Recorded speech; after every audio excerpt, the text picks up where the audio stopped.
जय हो द्वारकाधीश। आज दोपहर की उनके दिल की बातें ये रहेगा टॉपिक, और क्या हो सकती है वो बातें ये जानने की कोशिश करेंगे आज के रीडिंग से। टैरो भी देखेंगे साथ ही साथ ओरेकल मैसेजेस। शुरुआत करेंगे कार्ड शफल करके। जनरल कलेक्टिव रीडिंग है, इसलिए हो सकता है कुछ बातें आपके साथ रेजोनेट करे या फिर पूरा रीडिंग, इट डिपेंड्स। रीडिंग को क्लेम करने के लिए आप कमेंट सेशन में 1111 टाइप कर सकते हैं, और रीडिंग अगर आपको पसंद आता है तो चैनल को लाइक कर सकते हैं, शेयर कर सकते हैं और सब्सक्राइब तो कर ही सकते हैं।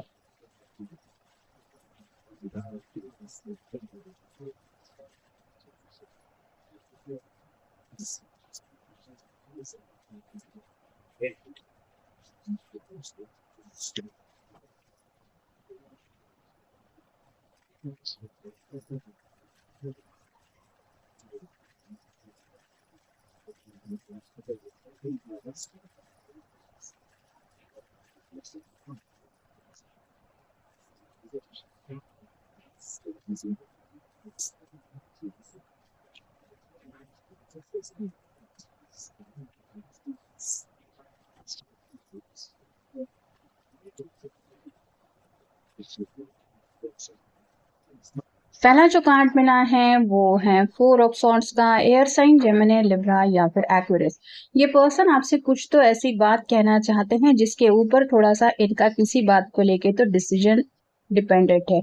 मतलब आपकी अगर हाँ ना सुनने को मिलती है तो हो सकता है इनको कोई फैसला लेने में आसानी हो जाएगी। फिलहाल इनके दिलो दिमाग में एक तूफान सा मचा हुआ है जिसको शांत करने की ये कोशिश जरूर कर रहे हैं। तो इनको रेस्ट की जरूरत है, शायद स्लीपलेस नाइट से भी गुजर रहे हैं, मतलब रातों की नींद उड़ी हुई है। और उसके पीछे वजह क्या है ये वो शायद आपको बताना चाहते हैं। अगला कार्ड है 5 of cups, water sign, Cancer, Scorpio, Pisces. इस पर्सन का जो माइंडसेट है वो फिलहाल निगेटिव बातों की तरफ ज्यादा है। मतलब यहाँ पे इसके सामने 3 कप है जिसमें से कुछ कप टूट चुके हैं, और इस पर्सन को ऐसा लग रहा है कि मेरी जिंदगी में जो खुशियां थी वो जैसे गायब हो गई है। यहाँ पे 2 ऑफ कप की एनर्जी में अभी भी आप दोनों एक दूसरे से कनेक्ट हो सकते हैं, या फिर ये लोनलीनेस की एनर्जी से चेंज होके आप दोनों हमेशा के लिए एक दूसरे के साथ रीयूनाइट या एक साथ आ जाएंगे तो हैप्पीनेस मिल सकता है। इसके ऊपर उनका ज्यादा फोकस नहीं है। जो बीत गया है और स्पेसिफिकली हाथ से छूट गया है उनके ऊपर उसका ज्यादा फोकस है। और जैसे इस पर्सन को लग रहा है कि जिंदगी ने मुझसे काफी कुछ छीन लिया है, मेरे हाथ में अब जैसे करने को कुछ नहीं है, ऐसी निगेटिव बातें ज्यादा सता रही है, इसलिए शायद रोमांटिक बातें इनके मन में कम आ रही है। फिर है 7 of cups, again water sign, Cancer, Scorpio, Pisces. कई सारे ऑप्शंस है जिसके ऊपर ये फोकस नहीं कर पा रहे हैं। कुछ लोगों को हो सकता है आगे बढ़ने में काफी ज्यादा दिक्कतें इसलिए भी हो रही हैं क्योंकि सिचुएशन को लेके काफी ज्यादा ओवर थिंकिंग हो रही है। बार बार निगेटिव बातों के बारे में सोच रहे हैं, या फिर आने वाले फ्यूचर को लेके भी काफी कुछ चिंता इनको सता रही है, और इसीलिए फैसला करने में दिक्कत हो रही है। और इसीलिए मैं भी आपसे बातचीत करके किसी फैसले तक ये पहुंचना चाहते हैं। अगला कार्ड है द सन का। ये टैरो का सबसे बेस्ट कार्ड होता है। तो डिवाइन का इनके ऊपर जो एक ब्लेसिंग का एक ऑरा है उसको ये समझ नहीं पा रहे हैं। उनको ऐसा लग रहा है कि जिसके ऊपर ऊपर वाला मेहरबान होता है बस उसी को अपॉर्चुनिटीज मिलती हैं, आगे बढ़ने के चांसेस मिलते हैं। लेकिन कहीं ना कहीं अपनी जिंदगी से थोड़ा सा नाराज होकर ये बैठे हैं, जिस वजह से उनको लग रहा है कि जैसे उनकी जिंदगी में ये पॉजिटिविटी गायब है। मतलब उनको क्लियरली दिखाई दे रहा है कि मुझे कुछ भी नहीं मिल रहा है, या फिर वो नहीं मिल पा रहा है जो मुझे चाहिए। तो थोड़ा सा निगेटिविटी की तरफ ज्यादा ये झुके हुए हैं। अगला कार्ड है स्ट्रेंथ का। लियो का कार्ड है, आपका उनका साइन हो सकता है। ये जैसे शेर है, इसको पता है कि इसके अंदर कितनी ताकत है, लेकिन आप कह सकते हैं कि अगर ये अपनी ताकत भूल गया या फिर पूरी तरीके से ये खुद भूल गया कि ये है कौन, तो आप कह सकते हैं कि उसकी हालत क्या होगी। वैसे ही आपके पर्सन को खुद की जो काबिलियत है उसके ऊपर काफी ज्यादा डाउट आ रहा है कि पता नहीं मैं ये कर पाऊंगा या कर पाऊंगी, पता नहीं ये होगा कि नहीं। मतलब आगे बढ़ के प्रॉब्लम से डील करने की जो हिम्मत चाहिए उसके बारे में ये काफी ज्यादा फंसे हुए हैं कि पता नहीं होगा कि नहीं सब कुछ सही। तो अगर स्टार्टिंग में ही इंसान को निगेटिविटी फील हो तो आगे बढ़ने को लेके कोई उम्मीद या फिर आप कह सकते हैं जोश फील नहीं होता, वैसा ही इनके साथ हो रहा है। अगला कार्ड है द वर्ल्ड का। फिलहाल ये अपनी दुनिया के बारे में सोच रहे हैं, मतलब बाकी दुनिया में क्या चल रहा है इससे इनको कुछ लेना देना नहीं है। मैं और मेरी दुनिया। तो जिंदगी में छोटे छोटे पलों में भी इनकी जिंदगी में क्या क्या सैडनेस आ रहा है, कहाँ से क्या निगेटिविटी आ रही है, मतलब मन चाहा अगर करियर में रिजल्ट नहीं मिल रहा, कुछ फाइनेंशियल इंप्रूवमेंट नहीं हो रही, घर वाले वैसा सपोर्ट नहीं कर रहे जैसा चाहिए, या फिर लव लाइफ में भी वैसी प्रोग्रेस नहीं हो रही जैसे चाहिए, तो इनको यही लग रहा है कि मेरी दुनिया में आखिर हो क्या रहा है, या फिर मेरी दुनिया में हैप्पीनेस कब आएगा। तो काफी ज्यादा परेशानी के आलम में भी ये पर्सन अपने पर्सनल लाइफ के बारे में सोच रहे हैं।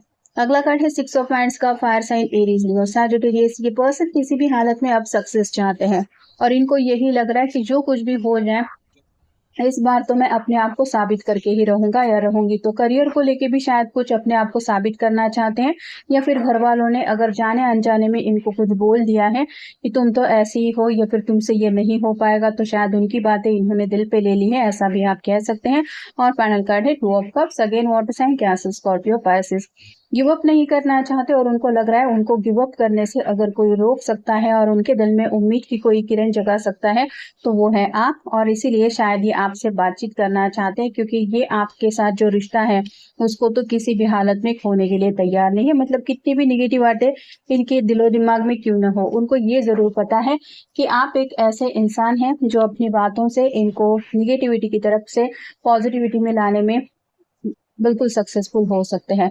बाउंड्रीज का कार्ड बताता है कि दोनों के बीच में अब जो भी दूरियां आ रही हैं उनको बस ये जल्द से जल्द मिटाना चाहते हैं। उनको अब ये अकेलापन बर्दाश्त नहीं हो रहा। वेट एंड सी की एनर्जी में काफी ज्यादा वक्त बिता दिया है, मतलब कुछ अच्छा होगा, जब वक्त आएगा तब सही होगा, हालात बदलेंगे तो बातें बदल जाएंगी, ये अभी एनर्जी में वो रहने के लिए बिल्कुल भी तैयार नहीं है, क्योंकि इनको अकेलापन ज्यादा महसूस हो रहा है। ये हारमनी चाहते हैं। ये दोनों जैसे आपस में बहुत क्यूट लग रहे हैं वैसे ही आपके पर्सन बस दिल से यही चाहते हैं कि उनके जिंदगी के अब हर एक पल में आप हमेशा के लिए शामिल हो जाएं। जब तक ये नहीं होता तब तक उनको लग रहा है कि उनकी जिंदगी की जो खुशियां हैं वो ऐसे ही गायब होती रहेंगी। एक्सेप्टेंस का कार्ड ये बता रहा है कि आप ही शायद एक ऐसे इंसान हैं जिन्होंने अपने पर्सन को वो जैसे हैं वैसा एक्सेप्ट किया है। बाकी तो लोग उनको कुछ ना कुछ समझाते रहते हैं, कुछ गाइडेंस देते रहते हैं, कुछ आप कह सकते हैं टॉन्ट वगैरह करते रहते हैं, और इनको कुछ ऐसी बातें बोलते रहते हैं कि तुम तो ऐसे ही हो, तुम तो वैसे ही हो। और इन्हें ऐसा लगता है कि आपके अलावा और कोई नहीं है जो इनको वो जैसे हैं वैसे एक्सेप्ट कर चुका है, इसीलिए ये आपकी इम्पोर्टेंस अपनी जिंदगी में खास समझते हैं।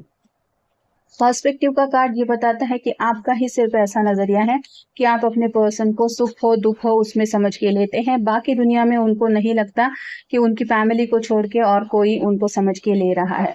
थॉटफुलनेस का कार्ड ये भी बताता है कि आप एक बहुत समझदार और सुलझे हुए इंसान हैं। जहाँ पे ये पर्सन कंफ्यूज हो जाते हैं, वो उलझ जाते हैं हालात की वजह से, इमोशंस की वजह से, वहां आप अपने एक दिमाग की एक ऐसी सोच की वजह से उनको सपोर्ट करते हैं कि उनको समझा देते हैं कि जितना कॉम्प्लिकेटेड तुम्हें हालात की वजह से महसूस हो रहा है उतने हालात बदतर है नहीं। तो आपका बस इमोशनल सपोर्ट ये चाहते हैं, मतलब मैं हूँ तुम्हारे साथ, या डोंट वरी सब कुछ ठीक हो जाएगा, ऐसी ही कुछ बातें ये आपसे करना चाहते हैं, या फिर आपको बताना चाहते हैं कि तुम बस मेरा साथ हमेशा के लिए दे दो, बाकी मुझे कुछ नहीं चाहिए। और रिलायबिलिटी का कार्ड ये भी बताता है कि आपके ऊपर काफी ज्यादा उनको भरोसा है, मतलब दुनिया में बाकी कोई मुश्किल वक्त में इनका साथ दे ना दे, लेकिन आप एक ऐसे पर्सन हैं जो स्पेसिफिकली मुसीबत के वक्त तो उनको बिल्कुल अकेला नहीं छोड़ेंगे, और यही चाहते हैं वो फिलहाल आपकी तरफ से, क्योंकि इनको यही लग रहा है कि ये बीच मझधार में जैसे कहीं पे फंसे हुए हैं